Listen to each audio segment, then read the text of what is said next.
जय गुरुदेव। समय का संदेश। मौत और साधना के समय जीवात्मा का अपना स्थान छोड़ना और दोनों में अंतर। जीवात्मा कहाँ बैठी है? यहाँ दोनों आँखों के बीच में बैठी है। इसकी रोशनी, इसका प्रकाश, इसकी धार पूरे शरीर में फैला हुआ है। यहाँ चोटी से लेकर के पैर के अंगूठे के अगले हिस्से तक इसका जलवा है और इसी की ताकत है, इसी की रोशनी है। तो जब ध्यान लगाते हैं तो इधर से ध्यान हटता है, उधर से इस शरीर को भूलते हैं। इस शरीर से संबंधित जो भी चीजें हैं, जैसे घर हो, मकान हो, बीवी हो, बच्चा हो, पति हो, कोई भी चीज हो, रुपया पैसा हो, कुर्सी इज्जत हो, दुकान दफ्तर हो, ये सब भूल जाते हैं, सब भूल जाते हैं।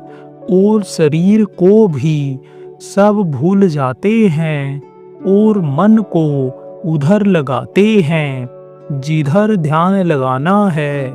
तो ये शक्ति सब खींच करके यहाँ दोनों आँखों के बीच में पहुँचती है। और जैसे ही ये यहाँ पहुँचेगी, जिसको तीसरा तिल कहा गया, पिंडी 10वां द्वार कहा गया, जिसको शिव नेत्र कहा गया, वहाँ पर जैसे पहुँचती है, वैसे ही ये अपने स्थान को जीवात्मा छोड़ने लगती है। अब जीवात्मा अपने स्थान को दो हालत में, साधना के समय में और मौत के समय में अपने स्थान को छोड़ती है, नहीं तो बाकी अपने ही स्थान पर बैठी रहती है। अब दोनों में फर्क क्या फर्क है?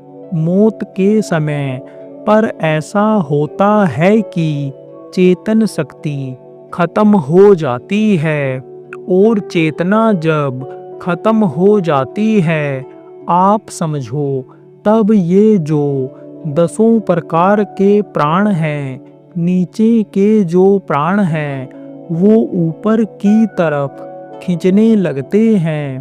तब नीचे की चेतना खत्म हो जाती है।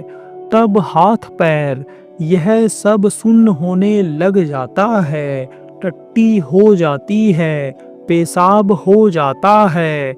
मरने वाले आदमी को कुछ पता नहीं चलता है, तो उस वक़्त पर चित्त भी खत्म हो जाता है, सिमट जाता है। चित्त चिंतन करता है, चेतना जिसको कहते हैं, वो खत्म हो जाती है।